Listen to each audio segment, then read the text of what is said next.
प्यारे प्यारे मित्रों, नमस्कार। आप सभी का हमारे इस यूट्यूब चैनल पर बहुत बहुत स्वागत है। फाइनली आरआरबी जेईई 2024 का हमारा आंसर की भी रिलीज हो चुका है। काफ़ी दिन हो गए हैं और मैक्सिमम एस्पिरेंट के जो लगातार कमेंट्स देखने को मिल रहे हैं, इसी के साथ ही साथ जो पोल कराया गया था उसमें भी मैक्सिमम डाटा निकल कर आ रहे हैं और इसके बेसिस पे कुछ ऐसे हिंट्स मिल रहे हैं जो ये बता रहे हैं कि आपकी जो इस बार की कट ऑफ रहेगी उसमें आप अगर 55 नंबर भी यूआर कैंडिडेट हैं तो भी आपका क्वालिफाई हो जाएगा सीबीटी 1। इस तरह के जो है आंकड़े देखने को मिल रहे हैं। मैक्सिमम एस्पिरेंट है जिनके ज़्यादा नंबर थे उनके कम हो गए हैं, जिनके कम नंबर उनको लग रहे थे उनके ज़्यादा हो गए हैं आंसर की आने के बाद। तो इस तरह के सारे कॉन्सिक्वेंसेस देखने को मिल रहे हैं, इन पर डिटेल से हम डिस्कशन करने वाले हैं इस वीडियो में। और डेफिनेटली अब जो कट ऑफ रहेगी वो बहुत ज़्यादा डाउन जाएगी, क्योंकि ना केवल हम अपने चैनल के माध्यम से बल्कि जो बड़े बड़े यूट्यूबर्स हैं, जो हमारे साथी हैं, सभी के डाटा को हम यहाँ पर समअप करने वाले हैं। तो काफ़ी इंपॉर्टेंस रखती है वीडियो उन सभी अभ्यर्थियों के लिए जो आरआरबी जेईई 2024 का एग्जाम दे रखे हैं सीबीटी 1 वाला, और सीबीटी 2 के रिगार्डिंग भी यहाँ पर लेटेस्ट अपडेट आ रही है, उसको हम इस वीडियो के माध्यम से कवर करने वाले हैं। चैनल पर आप पहली बार विजिट कर रहे हैं, आरआरबी जेईई 2024 का एग्जाम दे रखे हैं, तो चैनल को दबाकर सब्सक्राइब कर लीजिएगा और वीडियो ज़्यादा से ज़्यादा लाइक करेंगे। सबसे पहले हम कुछ डिटेल की बात कर लेते हैं। जैसे कि हमारा एग्जाम जो है वो मल्टीपल शिफ्ट में कंडक्ट करवाया गया है, तो जिनके कम नंबर भी हैं वो भी यहाँ तैयारी करना स्टार्ट कर देंगे, क्योंकि मल्टीपल शिफ्ट में जब भी पेपर कंडक्ट करवाया जाता है तो नॉर्मलाइजेशन में 10 से 15 अंकों का बूस्ट मिलता है। और आरआरबी की ये टेंडेंसी भी रही है, लगभग जो है मिनिमम भी किया जाता है तो 10 नंबर कर दिया जाता है, और मैक्सिमम अगर जाता है तो 15 से 20 नंबर हो जाए। फिर भी 20 नंबर तक मत लेके चलेगा, 15 नंबर मैक्स तक जाएगा अगर आपका शिफ्ट हार्ड है। चूंकि ज़्यादा शिफ्ट में पेपर भी कंडक्ट नहीं करवाया गया है, लेकिन मल्टीपल शिफ्ट में पेपर कंडक्ट करवाया गया है, तो इसका सीधा सीधा इंपैक्ट आपके कट ऑफ पर जो नॉर्मलाइजेशन के बाद होगा वो पढ़ने वाला है। जूनियर इंजीनियरिंग का आप देख सकते हैं जेईई का लगभग 7,934 पोस्ट है, जिसके रिगार्डिंग यहाँ 15 गुना अभ्यर्थियों को सीबीटी 2 देने के लिए बुलाया जाएगा।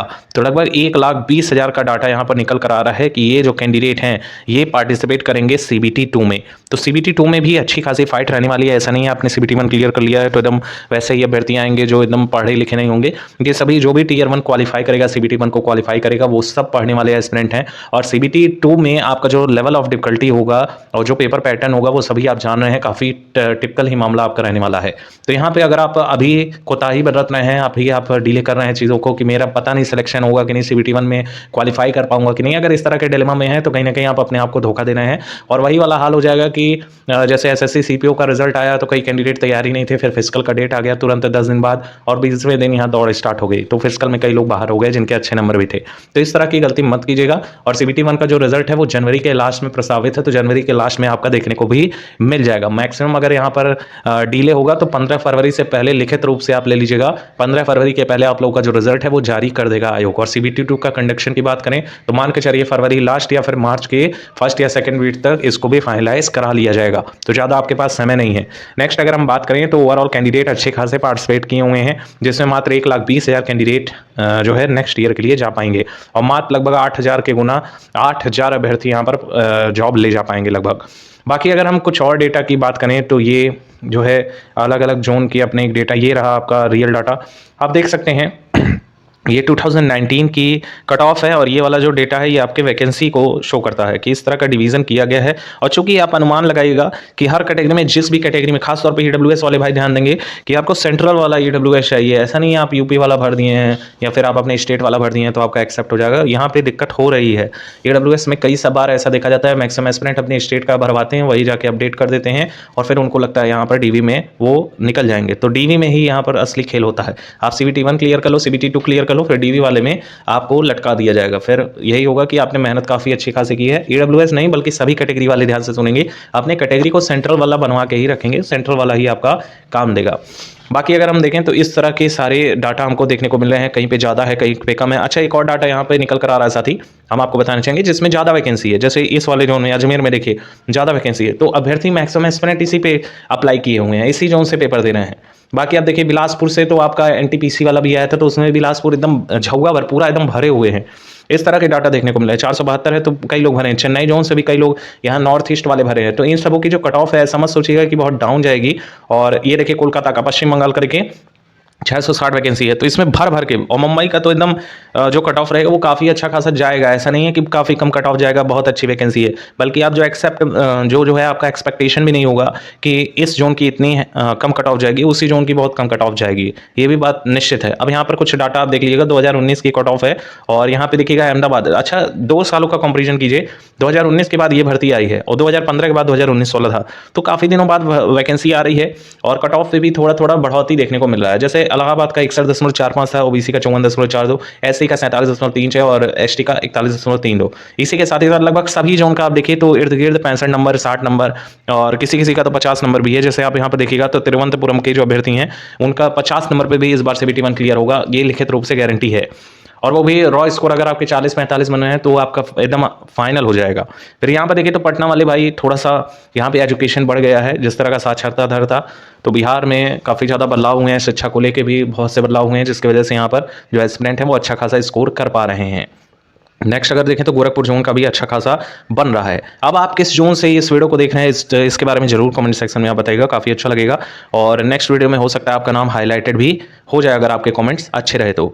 नेक्स्ट अगर हम बात कर ले साथी तो हमारा क्या स्कोर सेफ रहेगा रॉ स्कोर में, क्योंकि सभी जान रहे हैं कि नॉर्मलाइजेशन का एक बहुत बड़ा जो है खेल होने वाला है।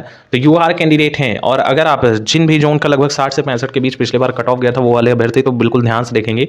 यूआर कैंडिडेट हैं जिनके इस समय 50 नंबर भी बन रहे हैं, वो अपना CBT 2 के प्रिपरेशन में लग जाएं। रॉ स्कोर की बात चल रही है क्योंकि मैक्सिमम का आप देखेंगे 50 से लेके 55 के बीच ही सिमट कर रह जाएगा कट ऑफ, ये रॉ स्कोर है। बाकी नॉर्मलाइजेशन के बाद ये जो कट ऑफ है वो 60 से लेके 65 तक का आंकड़ा इस बार भी टच करते हुए नजर आएगी, क्योंकि यहाँ पर मैक्सिमम एस्पिरेंट के डाटा अब आ चुके हैं। काफी एस्पिरेंट जिनका अच्छा स्कोर नहीं है तो उन्होंने डाटा साझा ही नहीं किया है। पोल के माध्यम से भी ये देखने को मिला है मैक्सिमम एस्पिरेंट के 50 से लेके 60 के बीच नंबर बैठ रहे हैं। किसी किसी का जो है 70 भी आ रहा है, 75 भी आ रहा है, तो ऐसे कैंडिडेट की संख्या कम लग रही है। ऐसा हो सकता है कि हो सकता 20,000 25,000 कैंडिडेट है, लेकिन 1,20,000 को यहाँ पर CBT 2 के लिए क्वालिफाई किया जाएगा। नेक्स्ट अगर हम बात कर लें और देखिए यहाँ पर अगर 50 नंबर है तो आपको CBT 2 में लग जाना चाहिए, उतना सोचना विचारना नहीं चाहिए कि क्या होगा क्या नहीं होगा, जो भी होगा अच्छा होगा, बस ये सोच के पॉजिटिविटी के साथ चलिए। EWS या OBC कैंडिडेट हैं तो यहाँ पर लगभग जो है जिन भी कैंडिडेट के UR कैंडिडेट हैं आप, तो अगर आपका यहाँ पे इससे कम ही रहेगा 48 से लेके अगर आपके यहाँ पे 53 नंबर बन रहे हैं तो भी आप यहाँ पर फाइनलाइज कर लेंगे। नॉर्मलाइजेशन के बाद ये स्कोर लगभग यही राउंड फिगर में 58 से लेके आपका जो है 62 के बीच फ्लक्चुएट होता हुआ नजर आएगा, बस इससे ज़्यादा नहीं जाएगा। बाकी SC कैंडिडेट हैं तो SC वाले एकदम तैयार रहेंगे भाई, जिनके भी 45 हैं या इससे कम भी बन रहे हैं, क्योंकि 10-10 नंबर का नॉर्मलाइजेशन तो निश्चित तौर पे आपको मिलेगा ही। और ST में तो अगर आपके 35 से लेकर 38 भी बन रहे हैं तो भी आपको प्रिपरेशन करने में लग जाना चाहिए और ज़्यादा सोचना विचारना नहीं चाहिए।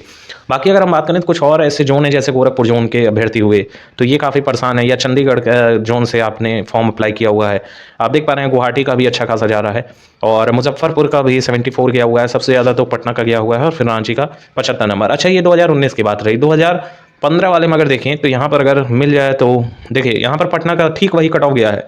पटना वाला देखिए 79 इस समय भी गया हुआ था 2015 में, और मैक्सिमम जोन की लगभग वही गया था। अगर यहाँ पर गोरखपुर का मिल जाए, देखिए आप गोरखपुर का 72 नंबर गया हुआ है 72.62, और ये वाले में भी देखिए 2019 वाले में तो यहाँ पे जो गोरखपुर का है 73 गया है। तो यहाँ पे राउंड फिगर में ऐसी ही कट ऑफ इस बार भी आपको देखने को मिलेगी, कुछ ज़्यादा हैवी कट ऑफ नहीं जाएगी। और जिनका भी यहाँ 70 प्लस दिख रहा है आपको कट ऑफ, ये रॉ स्कोर में कितने वाले तैयार रहे ये मेन मुद्दा है। तो रॉ स्कोर में जिनके भी UR कैंडिडेट हैं, UR वाले साथी जिनके भी यहाँ पर लगभग जो है 58 नंबर से लेकर 62 भी आ रहे हैं, वो अपना प्रिपरेशन छोड़ेंगे नहीं, लगे रहें। AWS और OBC वाले साथी एकदम तैयार हैं जिनके 55 से लेके 58 तक बन रहे हैं, क्योंकि आप देख पा रहे हैं कैसे जो उनका लगभग 5 नंबर तक कम हो रहा है। मुजफ्फरपुर का देखिए UR का इतना गया है, जबकि AWS का 69.23 गया हुआ है। एंड नेक्स्ट अगर हम बात करें तो कुछ और चीज़ों पर डिस्कस कर लेते हैं। जैसे SC कैंडिडेट हैं तो SC वालों का कम ही रहेगा, उतना हैवी नहीं जाएगा। SC वाले 50 नंबर पर भी तैयारी स्टार्ट कर देंगे, और ST वाले लगभग जो है 45 नंबर पर भी जिनका हैवी जा रहा है, 70 कट ऑफ जा रही है जो उनका ये बताया जा रहा है। बाकी जो आपको भ्रमित करने में लगा हुआ है, जैसे कि हमने भी कई सारे चैनल्स पर विजिट किया, चेकआउट किया, तो उसमें ये देखने को मिल रहा है, कुछ ऐसे बता रहे हैं कि जब आपका जो ईयर है वो पास हुआ है और लगभग 5 साल 6 साल का समय बीता हुआ है, तो मैक्सिमम एस्पिरेंट नए आ गए हैं, कुछ वेटरन हो गए हैं, कुछ प्रकांड विद्वान हो गए हैं। तो इस तरह के भी डाटा देखने को, कुछ कह रहे हैं कि बहुत अच्छे खासे एस्पिरेंट यहाँ पर पार्टिसिपेट किए हुए हैं। तो जेईई का एग्ज़ाम है तो वो तो करेंगे ही, जिनके पास स्पेशल क्वालिफिकेशन है, डिग्री डिप्लोमा इंजीनियरिंग जिसके पास भी है, वो सब ये फॉर्म भरे हैं, सब अच्छे लेवल के स्टूडेंट हैं। लेकिन क्वालिफाई तो CBT 1 वही करेगा ना जो 1,20,000 के रैंकिंग में आएगा। और 1,20,000 के रैंकिंग में ऐसा नहीं है 70 वाला एकदम सेफ रहेगा और 60 वाला एकदम फेल हो जाएगा। जितना भी स्कोर हम आपको बताएं गारंटीड है, अगर आप कितने नंबर आ रहे हैं तो एकदम लग जाइए। और चूंकि शिफ्ट वाइज भी ये वेरी करेगा कट ऑफ, तो तैयार रहिएगा। मान लीजिए अगर इजी शिफ्ट है तो 4 नंबर प्लस करके चलिएगा, अगर आपका मॉडरेट है तो एकदम परफेक्ट बैठेगा कट ऑफ, और अगर हार्ड है तो इससे 2-3 नंबर कम भी आपके हैं तो भी आपका यहाँ पर फाइनलाइज हो जाएगा CBT 1। हम प्रॉमिस करते हैं आप CBT 2 के लिए एकदम तैयार रहिएगा। एंड सेम डाटा आपको डिट्टो मैच करता हुआ इस बार भी नजर आएगा। मैक्सिमम एस्पिरेंट जो उस समय कह रहे थे जब आपका एग्जाम हुआ था तो कह रहे थे 80 मेरा सही है, 80 है, कोई कह रहा है 70 है, कोई कह रहा है 75 है, और यही कैंडिडेट जब आया है तो वो 40 बता रहे हैं, कोई 42 बता रहा है, कोई 50 बता रहा है, कोई 60 बता रहा है। तो इतना ज़्यादा वेरिएशन इस वजह से देखने को मिला कि आपका जब एग्जाम होता है तो काफ़ी ज़्यादा माइंड हाइक पे होता है, अरे मैं तो ये सब सही मार लिया हूँ, और जब आंसर किया था तब पता चलता है कि रियलिटी एक्चुअल में है क्या। तो ओवरऑल ये है रिव्यू आरआरबी जेईई 2024 का। ऐसे ही रिव्यू पाने के लिए आप किस एग्जाम का रिव्यू चाहते हैं वो भी बता सकते हैं, किस एग्जाम के कट ऑफ एनालिसिस चाहते हैं वो भी बता सकते हैं, एंड आप प्रीवियस वीडियोस भी चेक कर सकते हैं। एसएससी लेवल की सारे कट ऑफ्स लगभग सेम मैच किए हुए हैं। तो ओवरऑल ये रहा रिव्यू आज का। Thank you so much for watching, keep updated. Latest update के लिए चैनल को सब्सक्राइब कर लीजिएगा। वीडियो अच्छी लगी हो तो ज़्यादा से ज़्यादा लाइक करेंगे, और कोई क्वेरी हो तो कमेंट सेक्शन में भेजिएगा, आप पूछ सकते हैं। Thank you so much for watching, keep updated and stay tuned.